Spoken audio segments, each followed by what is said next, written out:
வெற்று விளம்பரமாக தான் இந்த ஆட்சி இருக்குது. விடியல் நிறைவேற்றும் அதான் சொல்ல 90 95 எவ்வளோ தூரம் பாருங்க. எப்படி ஒரு அரசாங்கம் இயங்க வேண்டும் அப்படின்றதுக்கு ஒரு ஒரு சில கோட்பாடுகள் இருக்குது. அந்த கோட்பாடுகள்லேயே இந்த அரசு இயங்கலை. வந்து ஒரு ஃபோட்டோ ஷூட்டு, ஒரு வீடியோ ஷூட்டு, டெய்லி 1 மணி நேரம் ஒரு ஷூட்டிங்க்கு வந்து போகிற மாதிரி தான் முதலமைச்சர் போகிறாங்க. தவிர எல்லாமே விளம்பரம் தான்.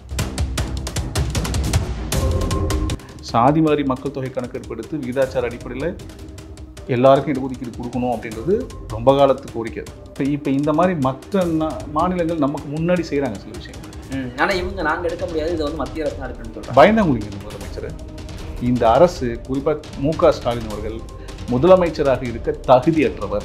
ஐயா ராமதாஸ் அவர்கள் தலைமையில் பண்ணும்போது இதை விட கூட்டங்கள் அதிகமாகிறதுனால தான் நேற்று அப்படி சொல்லிக்கிறாங்க அப்படின்னு எம்எல்ஏ அருள் தான் பேசுகிறாரு. நான் சொல்கிறேன்ல, அருள் என்ற ரவுடி எம்எல்ஏ கூட வந்த குண்டர்களும் கூட வந்த ரவுடிங்களும் கட்டையும் கழிவு எடுத்துட்டு வராங்க. வந்து வெளியூர்லேருந்து வந்து அந்த ஊரில் வந்து அடிக்கிறாங்க. உடனே அடிச்சுட்டு வெளியே வந்து டிவிலையும் வாட்ஸ்அப்லையும் இதுலையும் அவங்க சோஷியல் மீடியாலையும் என்னமோ இவர் உத்தமர் மாதிரியும் சேலம் அருள் யாருன்னு எல்லாருக்கும் தெரியும். இல்லை இவ்வளவு பேசிட்டு ஒரு இதற்கு மேலும் தாக்குதலை நிப்பாட்டிக்கங்க, இல்லைன்னா உங்களை பற்றி உண்மையெல்லாம் எனக்கு தெரியும் வெளியே சொல்ல வேண்டி வருது. எனக்கு கேளுங்களேன், அவருடைய நாடகம்லாம் வந்து இதெல்லாம் வந்து பேசுறது கூட நம்மளாம் பேசுறது கூட அறுதிட்டுறோம். நான் சொல்றது விளையாட்டு சொல்லுவோம். ஒரு சட்டமன்ற உறுப்பினர் இருக்கட்டும், அதை பற்றி என்ன நீங்கள் தேர்ந்தெடுத்து அதான் சொல்ல கஷ்டப்பட்ட பாட்டாளிகளுடைய உழைப்பு ராத்திரி பகலாக உழைச்சி அவரை எம்எல்ஏ ஆக்கினாங்க. அந்த பகுதியில் இருக்கிற பாட்டாளி மக்கள் கட்சியின் பொறுப்பாளர்கள் போய் அந்த பையனை வந்து மீட்டு கொண்டு போய் ஹாஸ்பிட்டலில் சேர்க்கறதுக்கு போகிறாங்க. போகிற வழியில் எம்எல்ஏ அருள் கூட இருந்த நடராஜன் ஒருத்தர் அவர் வண்டி காரை வச்சு செந்தில் ஒரு பையனை வண்டி விட்டு ஏற்றிட்டாங்க. இல்லை அருள் சொல்வதை தவறுன்னு சொல்லிட்டீங்க. டாக்டர் ராமதாஸ் அவர்களே இப்போ நான் கம்ப்ளைண்ட் கொடுத்தேன். நான் சொல்லிட்டோன்னு சொல்கிறோமே நாங்கள். மருத்துவர் ஐயா அவர்கள் இந்த துரோகிகளுடைய இந்த பூசாரியோட கையில் சிக்கிக்கொண்டார். அவர் வந்து இவங்க வெளியே போகிற வரைக்கும் நாங்கள் சேர மாட்டோம்னு அண்ணன் சொல்லிட்டாங்க. எத்தனை மணிக்கான வீடியோன்னு தெரியும், யார் அடி வாங்கியிருக்காங்கன்னு தெரியும், யாரெல்லாம் அடித்தாங்கன்னு தெரியும். எஃப்ஐஆர் போட்டுருக்கணும்ல, ஏன் நேற்று போடல எஃப்ஐஆர்? ஒரு தனி மனிதனை 100 பேர் சேர்ந்து அடிச்சிருக்கீங்க, வெக்கமா இல்லை உங்களுக்கு? எம்எல்ஏ வந்தால் நீங்கள் பண்ண யார் மேலே கை வைக்கலாமா? இல்லை நீங்கள் எப்படி சொல்கிறீங்க? அவங்க கத்தி நேற்று நைட்டே வீடியோ வெளியே வந்துருச்சு.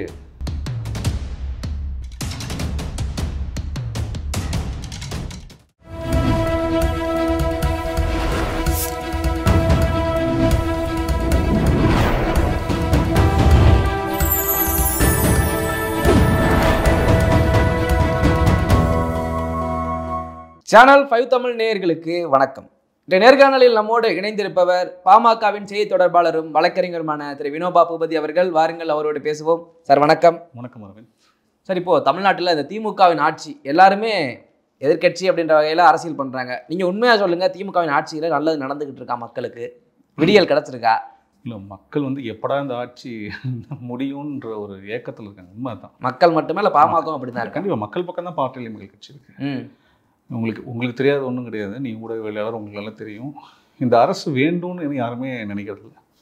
2021 தமிழ்நாட்டு மக்கள் மிகப்பெரிய வாய்ப்பை வந்து மு.க. ஸ்டாலின் அவர்களுக்கு கொடுத்தாங்க. ஒரு முதலமைச்சராக கிட்டத்தட்ட ஒரு 4.5 ஆண்டுகள் ஆகிடுது. 4.5 ஆண்டு காலம் வந்து நிறைய விஷயங்களை பண்ணியிருக்கலாம். அவங்க கிட்டத்தட்ட 513 வாக்குறுதிகள் கொடுத்தாங்க. அதில் மொத்தமாக வந்து 13% கூட அவங்க நிறைவேற்றலை. அவங்க சொன்ன வாக்குறுதிகளில் வெற்று விளம்பரமாக தான் இந்த ஆட்சி இருக்குது. விடியல் 95% நிறைவேற்றும். அதான் சொல்ல 90 95 எவ்வளோ தூரம் பாருங்க. ஒருத்தர் 95 பாரு. அவரே முதலமைச்சர் அவர்களே முன்னுக்கு பின் முரணாக தான் பேசுவார். ஒரு இடத்துல 95 பாரு, 90% பாங்க, ஒரு இடத்துல 98 பாங்க. அமைச்சர்கள் மாற்றி மாற்றி பேசுறது, அமைச்சர்கள் வந்து மாற்றி பேசுறது. இதில் என்ன கொடுமைன்னா, இந்த அரசு எப்படி ஒரு அரசாங்கம் இயங்க வேண்டும் அப்படின்றதுக்கு ஒரு சில கோட்பாடுகள் இருக்குது. அந்த கோட்பாடுகள்லேயே இந்த அரசு இயங்கலை. வந்து ஒரு ஃபோட்டோ ஷூட்டு, ஒரு வீடியோ ஷூட்டு, டெய்லி 1 மணி நேரம் ஒரு ஷூட்டிங்க்கு வந்து போகிற மாதிரி தான் முதலமைச்சர் போகிறாங்க. தவிர எல்லாமே விளம்பரம் தான். எதுவுமே சமூக நீதி விஷயத்தில் சாதி மாதிரி மக்கள் தொகை கணக்கெடுப்பு எடுத்து விகிதாச்சார அடிப்படையில் எல்லாருக்கும் இடஒதுக்கீடு கொடுக்கணும் அப்படின்றது ரொம்ப காலத்து கோரிக்கை. கர்நாடகாவில் 2 தடவை எடுத்துட்டாங்க, தெலுங்கானாவில் எடுத்துகிட்டு இருக்காங்க, ஆந்திராவில் எடுக்க போகிறாங்க. ஓகேங்களா? மற்ற பீகாரில் எடுத்துட்டாங்க. இப்போ இந்த மாதிரி மற்ற மாநிலங்கள் நமக்கு முன்னாடி செய்கிறாங்க சில விஷயங்களை. ஆனால் இவங்க நாங்கள் எடுக்க முடியாது, இதை வந்து மத்திய அரசு எடுக்கணும்னு சொல்கிறாங்க. பயந்தாங்குழிங்க இந்த முதலமைச்சர். இந்த முதலமைச்சருக்கு திராணியோ தைரியமோ இந்த மக்களுக்கு சமூக நீதி நிலைநாட்டுன்ற எல்லளவு கூட அக்கறை கிடையாது. வீடியோ ஷூட் எடுத்திங்கன்னா வேணால் வீடியோவுக்கு ஏதாவது பேசுவார், அவ்வளோதான். அதை தாண்டி வேற எதுவுமே இந்த முதலமைச்சர் செய்யவில்லை. அதான் உண்மை. எல்லாமே ஒரு விளம்பரம் தான் பண்ணுறாங்க. இது ஒன்றும் சரி, நீங்கள் சொல்லுங்கள், நிதி நிலைமை தமிழ்நாட்டுக்கு எப்படி இருக்குது? மிக மோசமாக இருக்குது. இன்வெஸ்ட்மெண்ட்டுன்னு சொல்கிறாங்க. உலக நாடெல்லாம் சுற்றுப்பயணம் போயிட்டு வராங்க. இன்வெஸ்ட்மெண்ட்டில் ஒரு வெள்ளை அறிக்கை கொடுக்கணுன்னா அந்த அமைச்சர் வந்து வெள்ளை பேப்பர் எடுத்து காமிக்கிறார். கல்வித்துறையில் எவ்வளோ மோசமாக இருக்குது. கல்வித்துறை கிளாஸ் ரூம்லேருந்து மேலேருந்து செவரு இடிஞ்சு கீழே விடுது. அரசு பள்ளி ஆசிரியர்கள், அரசு பள்ளி மாணவர்களுக்கும் உள்ள விகிதாச்சாரத்தில் பார்த்திங்கன்னா ரொம்ப கம்மியாக இருக்காங்க ஆசிரியர்கள். அரசு பள்ளியிலேருந்து நிறைய பேர் வெளியே போயிட்டு தனியார் பள்ளியில் போய் சேர்றாங்க. கல்லூரிகளில் பார்த்திங்கன்னா நிறைய இடஒதுக்கீடு ஒழுங்காக பின்பற்றதுக்கு இல்லை. அரசு கல்லூரியில் வந்து நீங்கள் வந்து சீட்டை ஃபில் பண்ணுறதுக்கு முன்னாடி தனியார் கல்லூரிக்கு சீட்டை ஃபில் பண்ணுற அளவுக்கு இவங்க வேலை பார்க்குறாங்க. தமிழ்நாட்டு வேலை தமிழர்களுக்கேன்னு சொல்லி ஒரு சட்டம் ஏற்றணும். மற்ற மாநிலத்துலாம் ஏற்றிருக்காங்க. அந்தந்த மாநிலத்தில் இருக்கிறவங்களுக்கு தான் தனியார் வேலையும் கொடுக்கணும்னு இங்கே ஒரு சட்டம் ஏற்றணும்னு சொன்னாங்க. வேலைவாய்ப்பு விஷயத்தில் ஏற்றலை. சமீபத்தில் இந்த நெல் கொள்முதல் விலையில் நெல் கொள்முதலில் ஊழல் நடக்குது. நீங்கள் கஷ்டப்பட்டு வேர்வை சிந்தி ராவும் பகலமாக உழைச்ச விவசாயிகள் அவங்களுடைய விளைச்சலை கொண்டாந்து அரசு கொள்முதல் நிலையங்களில் கொடுக்க முடியல. அதுக்கு லஞ்சம் கொடுக்கணும். பாதி ரோட்லேயே களத்துலேயே அல்லது வண்டிலேயே வந்து மழையில் பெஞ்சு முளைச்சிருக்கு. பார்த்தீங்கன்னா தெரியும் உங்களுக்கு. ஒரு மூட்டைக்கு வந்து 60 ரூபா போல் லஞ்சம் வாங்குறாங்க. ஒரு கிண்டாலுக்கு எவ்வளோ வாங்குவாங்க, ஒரு டன்னுக்கு எவ்வளோ வாங்குறாங்க. தேவையான அளவு கொள்முதல் நிலையங்களை நீங்கள் வச்சுருக்கீங்களா? அரசு நெல் கொள்முதல் கிடங்குகள் இருக்குல்ல, கிடங்குகள் எவ்வளோ வச்சுருக்கீங்க? தேவையான அளவு வச்சுருக்கீங்களா? இந்த அரசு வந்து விவசாயிகளை, உழைப்பாளிகளை, பாட்டாளிகளை, வேலையில்லா இந்த கல்வி கடன் ரத்து பண்ணுறேன்னு சொல்லி 2021 பல இளைஞர்களுடைய ஓட்டை வந்து இந்த அரசு வாங்குச்சு திமுக. கரெக்டு தான் கேட்குற கேள்வியெல்லாம். ஏன் அந்த அந்த கல்வி கடனை ரத்து செய்யலை? விவசாய கடனை ரத்து செய்யலை. சரி, நகை கடனை முழுமையாக ரத்து செய்யலை. புரிதுங்களா உங்களுக்கு? இந்த மாதிரி கூட்டுறவு கடன்களை ரத்து பண்ணுறாங்க, ரத்து பண்ணல. மின் இருக்குல்ல, மின் கட்டணம் மாதத்துக்கு ஒரு முறை கட்டினா போதுன்ற மாதிரி நாங்கள் சட்டம் இது திருத்தி அமைச்சிட்டாங்களா? சொத்து வரியெல்லாம் ஏற்றாமல் இருக்காங்களா? டாஸ்மாக்கு படிப்படியாக குறைக்கணும். நாங்களும் வந்து டாஸ்மாக் இல்லாமல் 2016 தேர்தலில் வாக்குறுதி கொடுத்தாரு. இப்போ 2020 வாக்குறுதியே கொடுக்கலன்னு ஜெகா வாங்குறாங்க. இன்றைக்கி எம்பியாக இருக்காங்களே கனிமொழி அவர்கள், அவங்க ஏற்கனவே பேசின வீடியோலாம் அவங்க பார்க்கணும்ல. திமுக இளம் விதவைகள் தமிழ்நாட்டில் அதிகமாக இருக்காங்க. நாங்கள் திமுக ஆட்சிக்கு வந்தால் சாராய கடைகளை மூடுவோம், மது ஆலைகளை மூடுவோம். நாங்களா மூட்டாங்களா? சட்டம் ஒழுங்கு பாருங்கள். அண்ணா பல்கலைக்கழக மாணவி பாலியல் வன்கொடுமை இன்னை வரைக்கும் அதுக்கு தீர்வு என்னன்னு தெரியல. அதுக்குள்ளே கோயம்புத்தூரில் ஒரு வழக்கு. நீங்கள் வந்து குழந்தைகளுடைய பாதுகாப்பு, பெண் குழந்தைகளோட பாதுகாப்பு தமிழ்நாட்டில் என்ன நிலையில் இருக்குது? வில்லிவாக்கம் சிறுமி வழக்கில் அந்த வழக்கில் நேர்மையான விசாரணை வேணும்னு உச்சநீதிமன்றம் போய் நம்ம ஏதாவது தீர்ப்பு வாங்கலான்னு யாராவது போனால் அங்கே போய் பெரிய பெரிய அட்வொகேட்டை வச்சு காசு செலவு பண்ணி போகக்கூடாது சிபிஐக்குன்னு இவங்க வாதாடுறாங்க.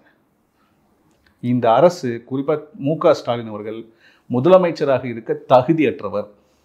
முதலமைச்சராக இருக்க வேண்டியவங்க ஒரு தொலைநோக்கு சிந்தனை உள்ள ஒரு என்ன சொல்ல, தமிழ்நாட்டை அனைத்து சமுதாய மக்களையும் முன்னேற்றக்கூடிய, குறிப்பாக விளிம்புநிலை மக்கள், பிற்படுத்தப்பட்ட மக்கள், தாழ்த்தப்பட்ட மக்கள், அவர்களுடைய பிரதிநிதித்துவம், அவர்களுடைய அதிகாரம் என்ன ஏது, அவங்களுக்கு வேலை இருக்கா, அவங்களுக்கு வேலை வாய்ப்பு இருக்கா, கல்வி இருக்கா, அவங்களுக்கு வீடு இருக்கா, அவங்களுக்கு வந்து சுகாதாரம் இருக்கா, இதை பற்றிலாம் கண்டுக்கல. இதை எதையுமே கண்டுக்காமல் வெற்று விளம்பர அரசு தான் இந்த அரசு பண்ணுது.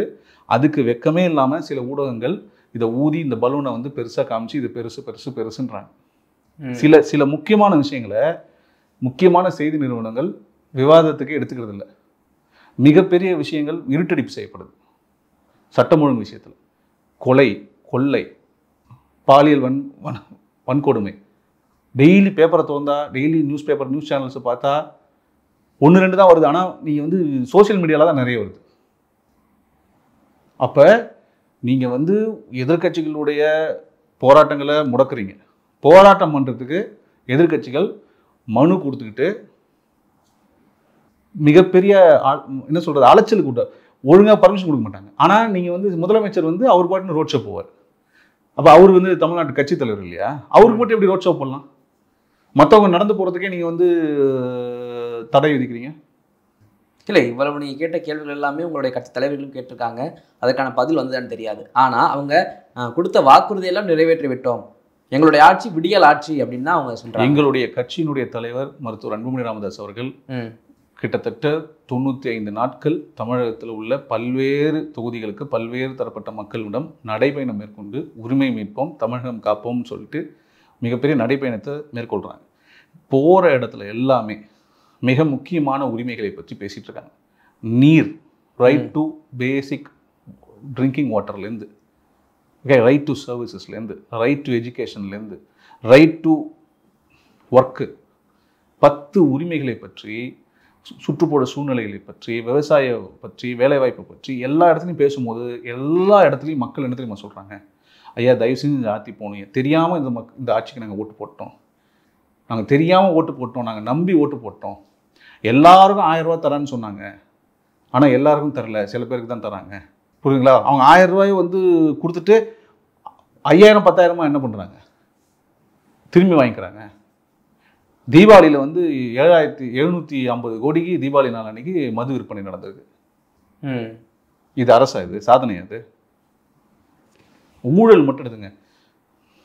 டிஎன்பிசி மூலிமா ரெக்ரூட்மெண்ட் பண்ணாலும் நியாயமாக இருக்க மாட்டேங்குது. சரி, ministry of municipal administration and water அந்த டிபார்ட்மெண்ட்டில் 800 கோடிக்கு மேலே ஊழல் நடந்திருக்கிறதா குற்றச்சாட்டு இருக்குது. அப்போ கஷ்டப்பட்டு ஸ்கூல் படித்து, காலேஜ் படித்து, அதுக்கப்புறம் டிஎன்பிசிக்கு படித்து, யூபிஎஸ்சிக்கு படித்து, பேங்கிங்க்கு படித்து, இந்த மாதிரி காம்படிட்டிவ் எக்ஸாமுக்குன்னு படிச்சுட்டு இருக்கிறவங்களாம் வேலை கிடைக்க மாட்டேங்குது. காசு வாங்கிட்டு இவங்க மட்டும் வேலைக்கு போகிறாங்கன்னு ஒரு குற்றச்சாட்டு எழுது. அதுக்கெல்லாம் என்ன பதில்? எந்த துறை ஊழல் இல்லாத துறையாக இருக்குது? உயர்கல்வித்துறை இருக்கா? பள்ளிக்கல்வித்துறை இருக்கா? எந்த துறை இருக்கு? மணல் கொள்ளை, கனிம வள கொள்ளை, மக்களுக்கு என்ன செஞ்சுட்டாங்க இவங்க? நீட்டை விளக்கிட்டாங்களா? சமூக நீதிக்கும் திமுகவுக்கும் எல்லளவு கூட சம்பந்தம் கிடையாது. குறிப்பாக மு.க. ஸ்டாலினுக்கு சமூக நீதினா ஸ்பெல்லிங்காக தெரியுமா, இல்லை சமூக நீதிக்கு அர்த்தம் தெரியுமான்னு தயவு செஞ்சு யாராவது கேட்கணும். எந்த கேள்வி எடுத்தாலும் நாங்கள் அதுக்கு பண்ணிகிட்டு இருக்கோம். ஏதாவது ஒரு விஷயம் கேள்வி கேட்டாலும் அதை வந்து ஒரு ப்ரிப்பேர்டாக ஒரு ஆன்சர் வச்சுக்கிட்டு அதை சொல்லிவிட்டு ஒரு 5 நிமிஷம் ஃபோட்டோ ஷூட்டு, 10 நிமிஷம் ஃபோட்டோ ஷூட்டு, அவ்வளோதான். ஃபோட்டோ ஷூட் முடிச்சுட்டு போயிடும். நெல் கொள்முதலில் இவ்வளோ ஊழல் நடந்தது. மழை பெஞ்சு டெல்டா மாவட்டத்தில் அவ்வளோ. நானும் டெல்டாக்காரன்றாரு. போய் அந்த விவசாயிகள் பார்த்தாரா? அந்த விவசாயிகள் வந்து தண்ணியில் வந்து கிட்டத்தட்ட 2 லட்சம் ஹெக்டர் வந்து சம்பா மற்றும் குருவை ரெண்டுமே சேர்ந்து தண்ணியில் போச்சு. போய் பார்த்தாரு அவர்? ஈசிஆர் பக்கம் போயிட்டு கட்சிங்களுக்கு வந்து பூத் லிஸ்ட் ஒர்க்கர்ஸ்க்கு, பூத் லெவல் ஒர்க்கர்ஸ்க்கு பிரியாணி போட்டு சாப்பிட்டு இருக்காரு. ஏன் சாப்பிட்டு இருக்காரு? ஏன் உங்களால் தஞ்சாவூர் இது டெல்டா மாவட்டத்துக்கு போக முடியல? பெருமை பீத்திக்கிறீங்க டெல்டா, நானும் டெல்டாக்காரன்னு. விவசாயிகள் கஷ்டம்னா என்னன்னு தெரியுமா அந்த முதலமைச்சருக்கு? விவசாயிகள் வந்து தாங்க விளைச்சலுக்கு வந்து தேவையான விலை கிட்டத்தட்ட நெல் கொள்முதல் பார்த்தீங்கன்னா 2,500 ரூபா கொடுக்குறான்னு வச்சுக்கோங்க. வெறும் 2,369 ரூபா யார் கொடுக்குறா? 330 இவங்க கொடுக்குறாங்க, மத்திய அரசு. 131 ரூபா தான் யார் கொடுக்குறா? மாநில அரசு கொடுக்குது. அதையும் தூக்க முடியாமல் தூக்கி ரொம்ப கஷ்டப்பட்டு கொடுக்குறாங்க. மற்ற மாநிலங்கள்லாம் எவ்வளோ? 3,300 ரூபா, 3,200 ரூபா. நீங்கள் என்ன பண்ணுறீங்க? சென்ற ஆட்சி இருந்தப்பயே 50 ரூபா கொடுத்துட்டாங்க, மீதி 81 ரூபா தான் இவங்க கொடுத்துருக்காங்க. இப்போ நீங்கள் என்ன பண்ணணும்? இப்போ விவசாயிகளோட விளை பொருளுக்கு அவங்களுக்கு தேவையான லாபம் வர்ற அளவுக்கு தான் நீங்கள் கூட்டி மினிமம் சப்போர்ட் ப்ரைஸ் கொடுக்கணும். அதுக்கெல்லாம் என்ன பண்ணுற விவசாயத்துறை அமைச்சர் என்ன பண்ணிருக்காங்க? இன்றைக்கி இருக்கிற இளைஞர்கள் இந்த அமைச்சர்களை பார்த்து என்ன கற்றுப்பாங்க? இன்னைக்கு இருக்கிற அமைச்சர்களுடைய ஊழல் குற்றச்சாட்டுகளை பற்றி படிப்பாங்களா? இந்த அமைச்சர்களுடைய வந்து அமைச்சு திறனை பற்றி படிப்பாங்களா?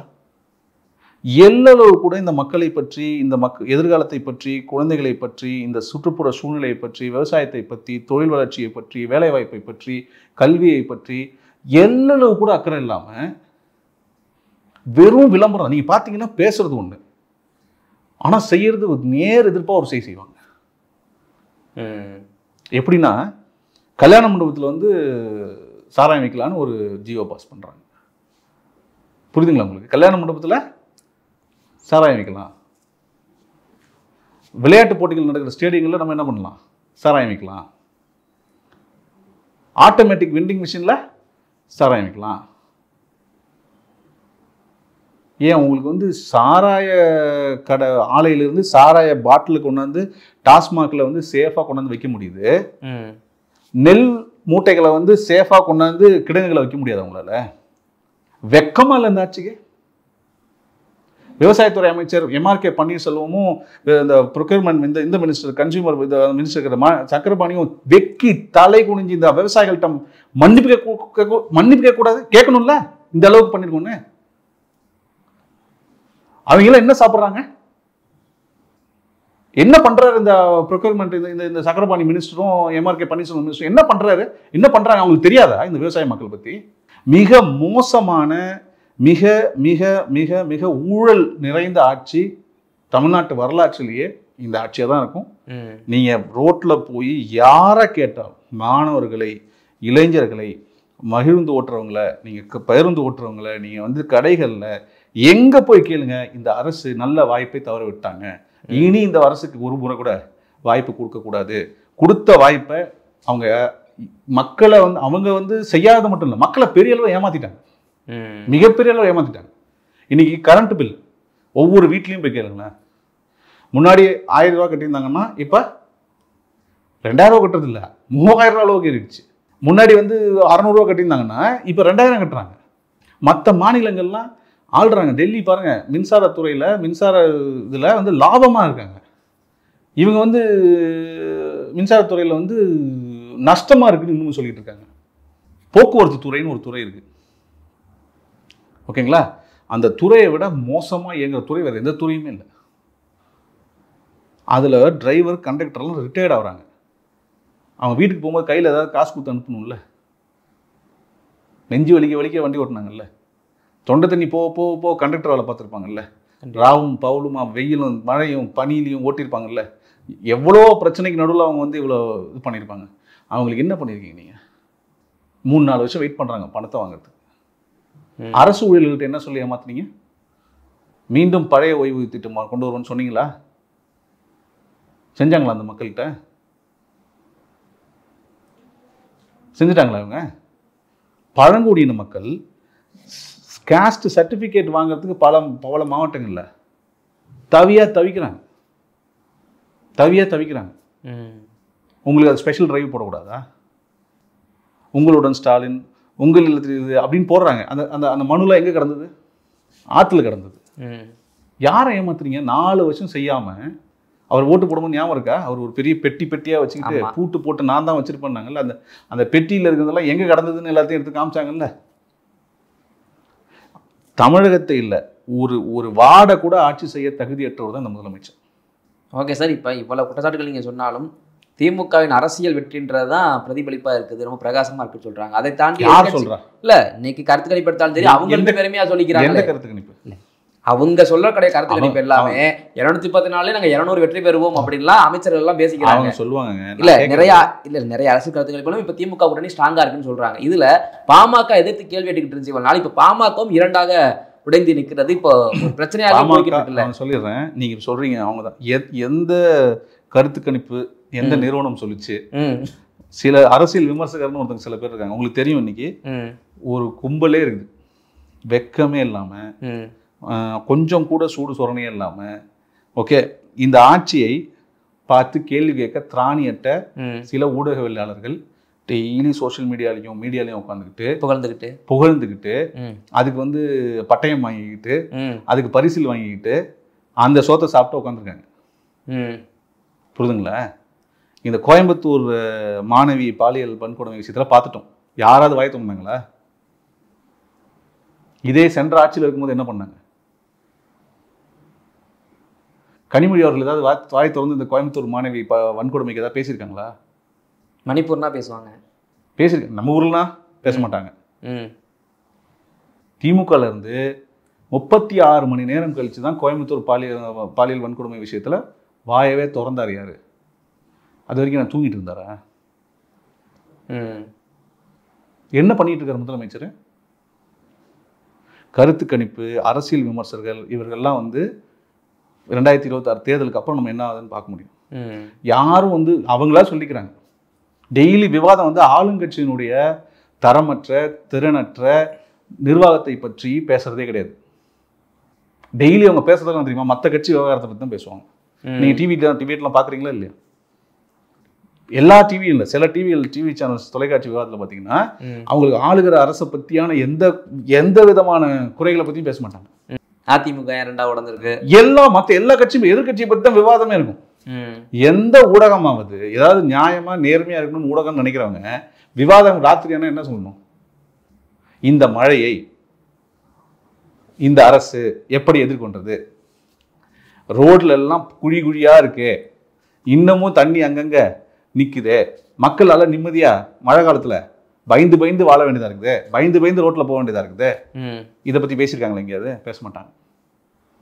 சதுப்பு நிலத்தை பாதுகாக்கணும், அதுதான் சென்னைக்கு வடிகால், குறிப்பா பள்ளிக்கரணை சதுப்பு நிலம் சென்னையுடைய வடிகால், அதை பாதுகாக்கணும் கிடையாது. அதை எப்படிலாம் பிளாட் போட்டு விற்கலான்னு பிளான் பண்றாங்க. இதை பத்தி ஏதாவது விவாதம் இருக்குன்னா அதெல்லாம் இருக்காது.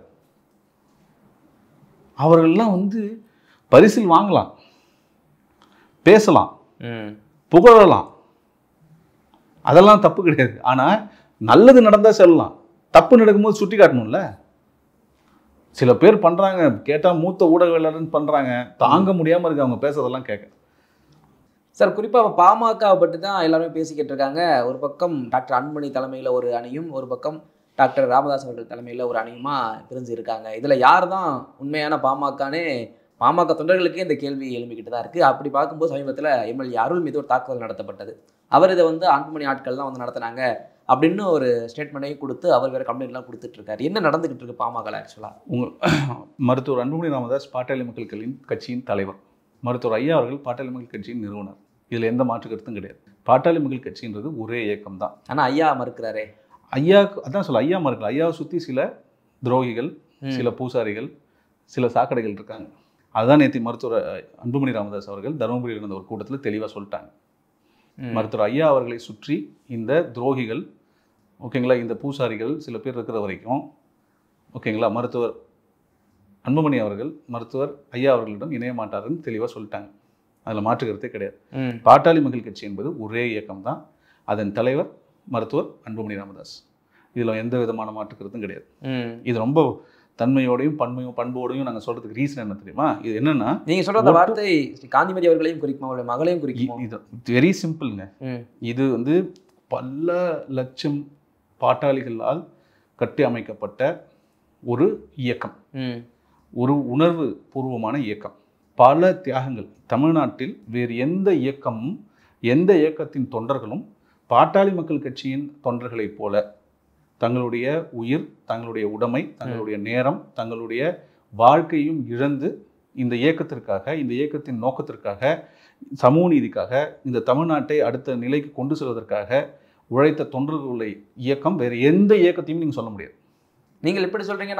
ஒரு சமுதாய இயக்கமா, ஒரு சமுதாயத்திற்கு மட்டும் ஒரு குறிப்பான ஒரு கட்சியாக தானே பார்க்குறாங்க. நான் சொல்றது கேளுங்க, ஒரு விஷயத்தை நம்ம மறக்க முடியாது. வன்னியர் சங்கம் என்ற ஒரு அமைப்பு சமூக நீதிக்காக போராடியது. வேற எந்த சமூக இயக்கங்களும் சமூக நீதிக்காக போராடவில்லை. அனைத்து சமுதாய மக்களுக்கும் விகிதாச்சார அடிப்படையில் இடஒதுக்கீடு கொடுக்கணும் அப்படின்றது தான் வன்னியர் சங்கத்தினுடைய முதல் கோரிக்கை. அப்ப ஒரு சமூக அமைப்பு சமூக நீதிக்காக போராடும் போது அனைத்து சமுதாயத்துக்கும் போராடியது. எங்களுடைய வரலாறு எடுத்து பார்த்தீங்கன்னா ஒரு சமூக அமைப்பை தான் அது ஆரம்பித்தது. அதற்கப்புறம் இயக்கமா மாறும்போது, அரசியல் இயக்கமா மாறும்போது அது அனைத்து கட்சிக்குமான இயக்கம் தான், அனைத்து சமுதாயத்துக்கான இயக்கம் தான். அனைத்து கட்சி இல்லை, அனைத்து சமுதாயத்துக்கான இயக்கம். ஆனால் திட்டமிட்டு திமுக, ஓகேங்களா, இந்த மாதிரி இந்த திராவிட சித்தாந்தம் உள்ளவங்க தொடர்ந்து அதை என்ன பண்ணுவாங்க, அதை சுட்டி காட்டி பண்ணுவாங்க.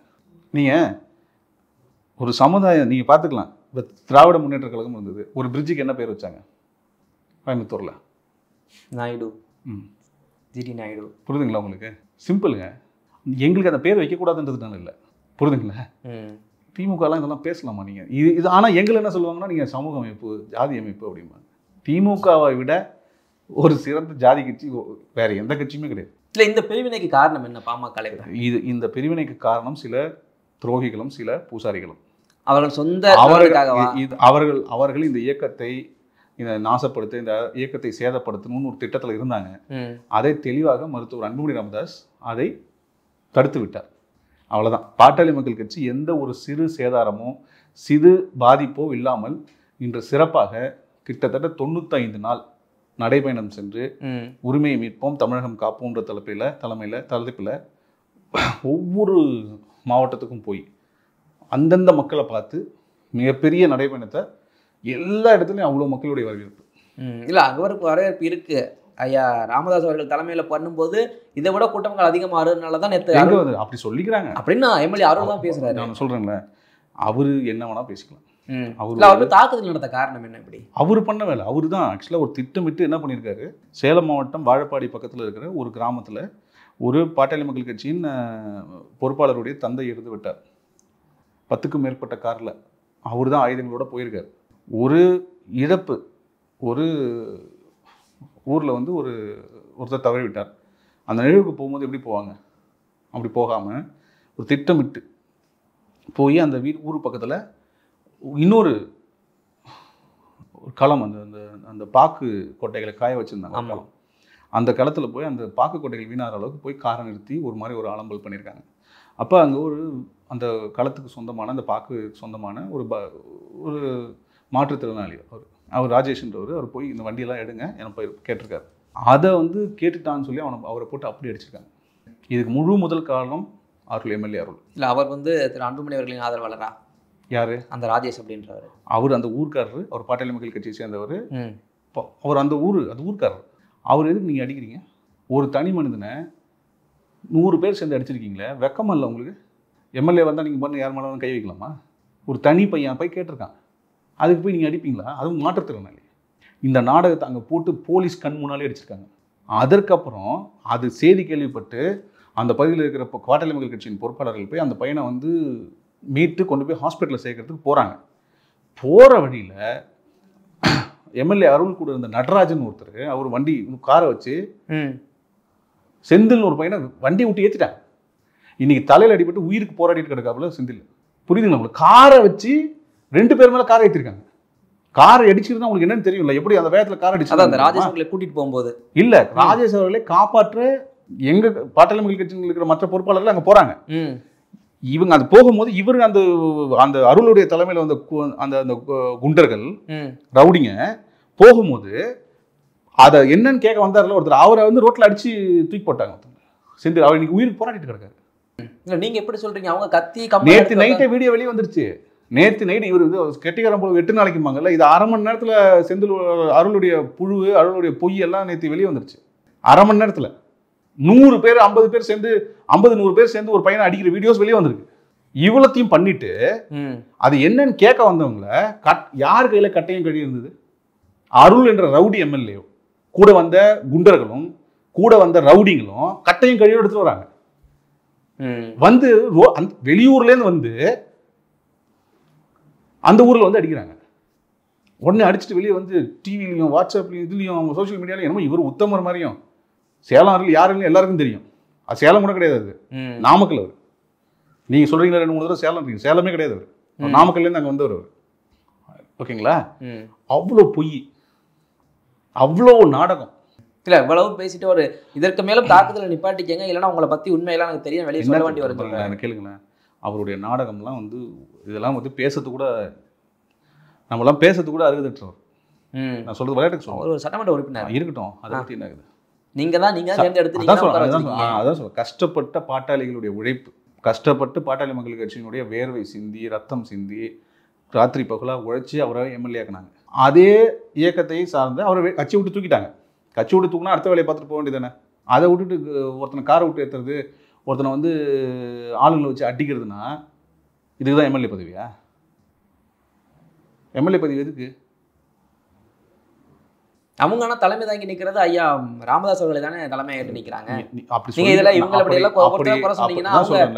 அப்படி வந்து ஒரு கட்டமைப்புறாங்க, அவ்வளோதான். அருள் சொல்வதை தவறுன்னு சொல்லிட்டீங்க. டாக்டர் ராமதாஸ் அவர்களே இப்ப நான் கம்ப்ளைண்ட் கொடுத்தேன் சொல்லிட்டோம்னு சொல்லிட்டோமே நாங்க. மருத்துவர் ஐயா அவர்கள் இந்த துரோகிகளுடைய இந்த பூசாரியோட கையில் சிக்கி கொண்டார். அவர் வந்து இவங்க வெளியே போற வரைக்கும் நாங்க சேர மாட்டோம்னு சொல்லிட்டாங்க. அவர்கள் கையில சிக்கிட்டாங்க, அவ்வளவுதான். அப்ப என்ன பண்ணுவீங்கப்பா? இப்போ ஒரு கட்டுப்பாட்டில் தான் இருக்காரா டாக்டர் ராமதாஸ் அவர்கள்? இல்லை, நீங்கள் புரிஞ்சுக்கணும் ஒரு விஷயத்த. இந்த நபர்கள் செய்கிற சில விஷயங்கள் தான் இப்போ எங்களுக்கு பிரச்சனை. அதை நாங்கள் சட்டப்பூர்வ என்னென்னா, இன்றைக்கி 2 எம்எல்ஏக்கள், சிவா எம்எல்ஏ, அப்புறம் சதாசிவம் எம்எல்ஏ, அப்புறம் கட்சியினுடைய மூத்த உறுப்பினர்கள் சேலத்தை சேர்ந்தவர்கள், அப்புறம் கட்சியினுடைய இளைஞரணி தலைவர் எக்ஸ்எம்எல்ஏ கணேஷ் இவங்கெல்லாம் போய் கிட்டத்தட்ட சேலம் எஸ்பி ஆஃபீஸில் பல மணி நேரம் போராட்டத்துக்கு அப்புறம் இன்னைக்கு நாமக்கல் அருள் மேலே வழக்கு பதிவுப்பட்டிருக்கு. அக்யூஸ்ட் நம்பர் 3, அக்யூஸ்ட் நம்பர் 1 வந்து நடராஜன் வண்டி விட்டு ஏற்றினார்ல, 2 எஃப்ஐஆர் போட்டிருக்காங்க. ஒன்று அந்த பாக்கு காய வைக்கிற களத்தில் இருந்த ஒரு கலவரத்துக்கு ஒரு ஆள் தனிநபரை போட்டு அடித்தாங்கல்ல, அதுக்கு ஒரு எஃப்ஐஆர். இந்த ரோட்டில் வந்து அராஜகம் பண்ணி காரை விட்டு ஏற்றினாங்கல்ல, அதுக்கு ஒரு எஃப்ஐஆர் போட்டு மொத்தம் 8 பேர் ப்ளஸ் 50 பேர் மேலே வழக்கு பதிஞ்சிருக்கு. அது எவ்வளோ நேரம் போராடணும் தெரியுமா அதுக்கு? அப்போ ஒரு காவல்துறை நாமக்கல் அருள் மேலே ஒரு எஃப்ஐஆர் போடுறதுக்கு லேட் ஆக்குறாங்கன்னா, நேற்றே 7 பேர் அரெஸ்ட் பண்ணிட்டாங்க இந்த சைட்லேருந்து. அப்போ இன்னைக்கு காலையிலேருந்து அரெஸ்ட் பண்ணலாம். அப்போ யார் பக்கம் காவல்துறை இருக்காங்க? காவல்துறை யாருடைய காவல்துறை? அப்போ நாமக்கல் அருள் யாருடைய டைரக்ஷனில் ஆடுறாரு அப்படின்றது உங்களுக்கு இதனையும் திமுகவின் செயல்பாட்டை நீங்க கொண்டு வருவீங்களா? கண்டிப்பா. வேற என்ன? திமுக செயல்பாட்டுக்கு இவங்கெல்லாம் ஆடலாம். ராமதாஸ் அவர்கள் கூட கேட்க காவல்துறை இருக்குல்ல, காவல்துறை யாருடைய கட்டுப்பாட்டில் இருக்கு? ஒரு சம்பவம் நடக்குது, வீடியோ சிசிடிவி கேமராஸ் இருக்கு, வீடியோக்கள் வருது. நேற்றே எஃப்ஐஆர் ஃபைல் பண்ணல. ஏன் நேற்று எஃப்ஐஆர் ஃபைல் பண்ணல? நேற்றே வீடியோ வந்துடுச்சு. சரி, எத்தனை மணிக்கான வீடியோன்னு தெரியும், யார் அடி வாங்கியிருக்காங்கன்னு தெரியும், யாரெல்லாம் அடிச்சாங்கன்னு தெரியும். எஃப்ஐஆர் போட்டிருக்கணும்ல. ஏன் நேற்று போடல எஃப்ஐஆர்? ஏன் போடல? ஏன் சேலம் மாவட்டம் காவல்துறை கண்காணிப்பாளருக்கு இந்த விஷயம் போயிருக்காதா? இது ஒரு சம்பவமாக இருந்து டிவிலாம் வந்துடுச்சு, தொலைக்காட்சியில் வந்து. ஏன் அவங்க எஃப்ஐஆர் போடல? இப்போ தெரிஞ்சுக்கோங்க. அப்போ காவல்துறை வந்து எஃப்ஐஆர் போடாமல் சேலம் அருள் நாமக்கல் அருள் மேலே எஃப்ஐஆர் போடாமல் இருக்கிறதுக்கு யார் காரணமாக இருப்பா? அப்புறம் சரி, திமுக ரைட்டு, டாக்டர் ராமதாஸ் அதே தானே வலியுறுத்துறாரு. தெளிவாக சொல்லிட்டோம்ல. நீங்க திரும்ப அவர் கட்டுப்பாட்டில் இருக்கான்னு சொல்லி எந்த வகையில் ஏற்றுக்க முடியும்? நீங்கள் ஒரு விஷயத்தை புரிஞ்சுக்கணும். பாட்டாளி மக்கள் கட்சி தலைவர் மருத்துவர் அன்புமணி ராமதாஸ், அதுல எந்த மாற்று அவரை தலைவராக ஆக்கிய நிறுவனர் அதை ஏற்றுக்க மாட்டாரு. நீங்கள் கேளுங்களேன், சில விஷயங்கள் நம்ம புரிஞ்சுக்கணும். வரலாற்றில் சில முக்கியமான விஷயங்களை புரிஞ்சுக்கணும். என்ன இன்னைக்கு நடக்குது, இதுக்கு பின்னால் இருக்கிற காரண காரியங்கள் என்னன்றது எங்கள் தலைவர் மருத்துவர் அன்புமணி ராமதாஸுக்கு தெரியும். அவர் மிக தெளிவாக சில விஷயங்களை சொல்கிறாங்க. அதன் தான் நீங்கள் நிலைப்பாடாக எடுத்துக்கணும். இல்லை, சீனியர்கள்லாம் அவங்க ஐயா பக்கமே நிற்கிறது. இப்போ ஜிகே மணியை கூட எடுத்துக்காங்க. இவங்க எல்லாம் சீனியர்ஸ் எல்லாமே அந்த பக்கம் போகிற மாதிரி இருக்கு. நீங்கள் முதல்ல சீனியர்ஸில் உங்களுக்கு எத்தனை பேர் பாட்டாளி மக்கள் கட்சி தெரியும்? வெளியே தெரிஞ்சதெல்லாம் 1-2 பேர் சும்மா அந்த வீடியோவில் வர்றவங்க, தொலைக்காட்சியில் வர்றவங்க மட்டும் கிடையாது பாட்டாளி. எவ்வளோ பேர் வந்து எல்லாருமே எக்ஸப்ட் அங்கே ஒரு 2 பேர், அவ்வளோதான், தவிர யாருமே கிடையாது. இல்லை, அப்படிப்பட்ட இந்த கட்சியில் ஏன் இந்த பிரிவினை? இது எல்லாமே ஒரு நபர் 2 நபருடைய செயல்பாடா, இல்லை இப்படி ஆளுங்கட்சி திமுகவின் செயல்பாடு, இதெல்லாம் நீங்கள் ஒரு குறையாக சொன்னீங்கன்னா டாக்டர் ராமதாஸ் அவர்கள் இதில் ஒரு உறுதியான முடிவு எடுக்க முடியாது அவரால். இல்லை, செயல் தலைவர் ஆக்கினவரே அவர். இப்போ எங்களோட எண்ணம், எங்களுடைய தேவை எல்லாமே மருத்துவர் அன்புமணி ராமதாஸ் என்ன முடிவு எடுக்கிறாருன்றது தான். எங்களுக்கு வந்து தலைவர் அவர்.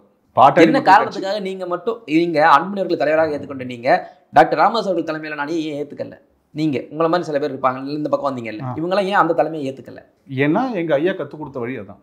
எது நியாயமோ எது நேர்மையோ அது பக்கம் தான் நிற்கணும். ஐயா கற்றுக் கொடுத்த வழி ஓகே, ஐயாவே அந்த பக்கம் தான் நினைக்கிறாரு. அது காலத்தின் கோலம். அதுக்கு நம்ம என்ன பண்ண முடியும்? நீ எது நியாயமோ, எது வந்து நேர்மையோ, எது வந்து அடுத்த காலகட்டத்துக்கான அரசியலோ, அதை நோக்கி தான் போக முடியும். அது மருத்துவர் அன்புமணி ராமதாஸ் அவர்கள் தலைமையில தான் நாங்கள் இயங்கணும். அதுதான் பாட்டாளி மக்கள் கட்சியின் நிலைப்பாடு. பாட்டாளி மக்கள் கட்சியின் பொதுக்குழுவால் தேர்ந்தெடுக்கப்பட்ட தலைவர் மருத்துவர் அன்புமணி ராமதாஸ். புரியுதுங்களா? இது ஒரு ஜனநாயக அமைப்பு.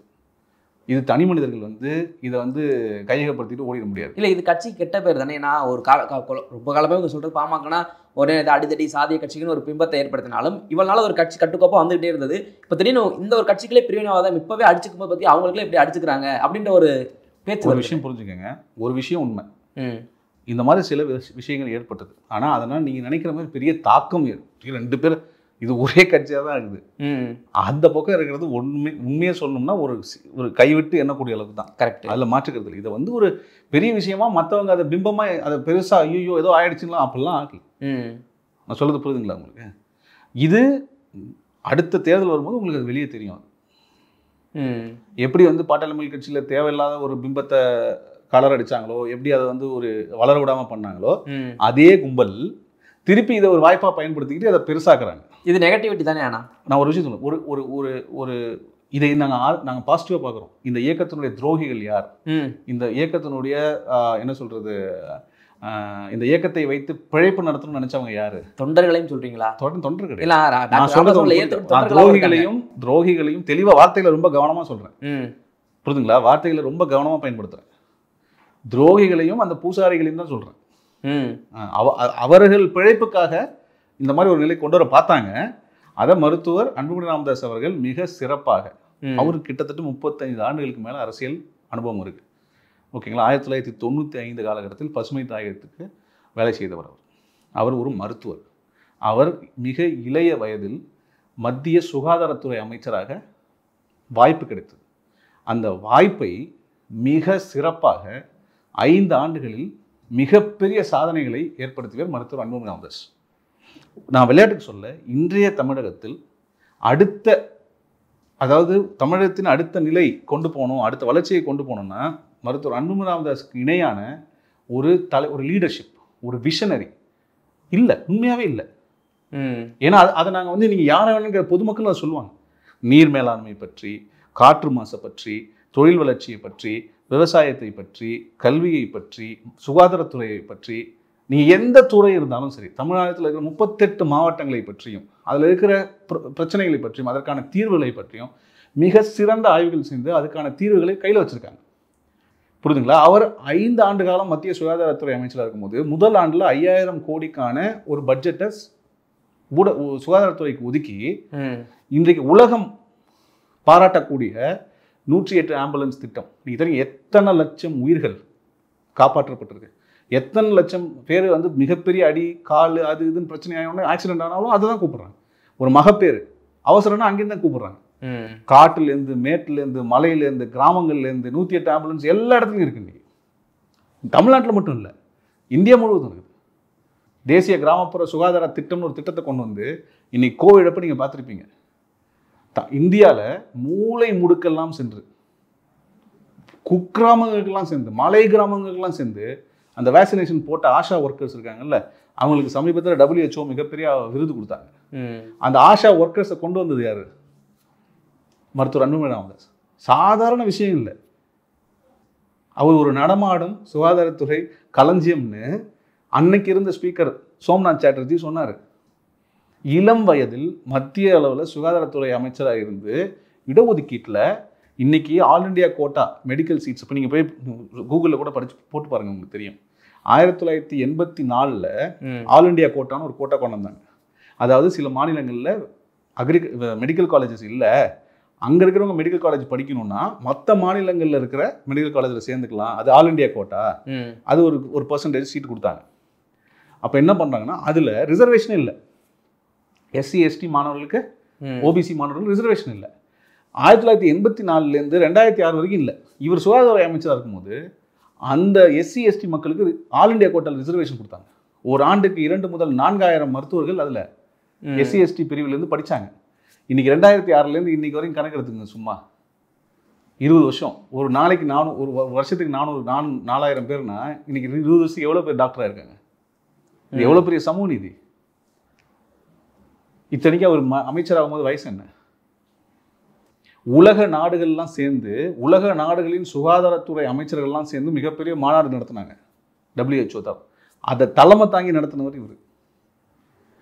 4 சர்வதேச மெடல் அவார்ட்ஸ் வாங்கியிருக்காரு. இன்னைக்கு பப்ளிக் பிளேசஸில், ஸ்கூல்ஸ் பக்கத்தில், காலேஜஸ் பக்கத்தில் ஸ்மோக் பண்ணக்கூடாது, புகைப்பிடிக்கக்கூடாதுன்னு ஒரு சட்டம் கொண்டு வந்தது யாரு? மருத்துவர் அன்புமணி ராமதாஸ்.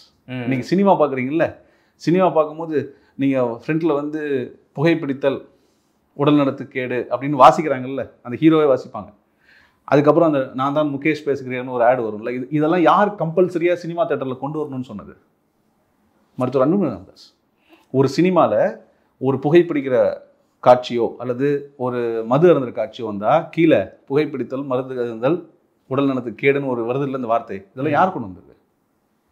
ஒரு சிகரெட் டப்பாவில் நீங்கள் வந்து அந்த சிகரெட் பிடிச்சா த்ரோட் கேன்சர் வரும், இந்த கேன்சர் வரும்னு சொல்லிட்டு படம் போட்டு காமிக்கிறாங்கல்ல, அந்த கவரில் அந்த படம் போட்டது யார்? இன்னைக்கு அதனால் குறைஞ்சிருக்குல்ல சிகரெட் பிடிக்கிறது. இன்னைக்கு வந்து அந்த மாதிரி டிவி தொலைக்காட்சி நிகழ்ச்சிகளில் சொல்கிறதுனால இப்போ சிகரெட் பிடிக்கிறது குறைஞ்சிருக்குல்ல. வாய்ப்பு கிடைக்கும் போது இந்த விஷயத்த பண்ணது மருத்துவர் அன்புமணி ராமதாஸ். MK ஸ்டாலின் வாய்ப்பு கிடைக்கும் போது சாராய கடையை 1க்கு 10 ஓப்பன் பண்ணுறது யாரோட இருக்குது? திமுகவோடது. புரியுதுங்களா உங்களுக்கு? வாய்ப்பு கிடைக்கும் போது அப்போ தமிழகத்தில் அதுவும் குறிப்பாக பாட்டாளி மக்கள் கட்சிக்கு தற்போது எங்களுக்கு கிடைத்த மிகப்பெரிய ஒரு பொக்கிஷம் மருத்துவர் அன்புமணி ராமதாஸ். அதில் மாற்றுக்கிறதே கிடையாது. இனி கால சூழ்நிலைகள் வேற மாதிரி எங்கள் மருத்துவர் ஐயா அவர்கள் இருக்கிற சூழ்நிலை வேற, அது எங்களுக்கு பிரச்சனை இல்லை. ஆனால் எங்கள் இயக்கத்தின் கொள்கையை, எங்கள் இயக்கத்தின் இலக்கை மிக அழகாக, மிக நேர்த்தியாக, மிக சாணக்கியத்தனமாக அடுத்த கட்டத்துக்கு கொண்டு போகிறதுக்கு மருத்துவர் அன்புமணி ராமதாஸ் ஒரு சிறந்த தலைவராக செயல்படுவார். அவருடைய வழியில் நாங்கள் எங்கள் மருத்துவர் ஐயாவுடைய கொள்கையை அப்படியே பின்பற்றி அடுத்த நிலைக்கு கொண்டு போகிறதா எங்களுடைய இலக்கு. ஓகே சார், எங்களுடைய பல்வேறு கேள்விகளுக்கு நேரத்தை ஒதுக்கி பதில் தந்தமைக்கு ரொம்ப நன்றி. தொடர்ந்து பேசுவோம். நன்றி.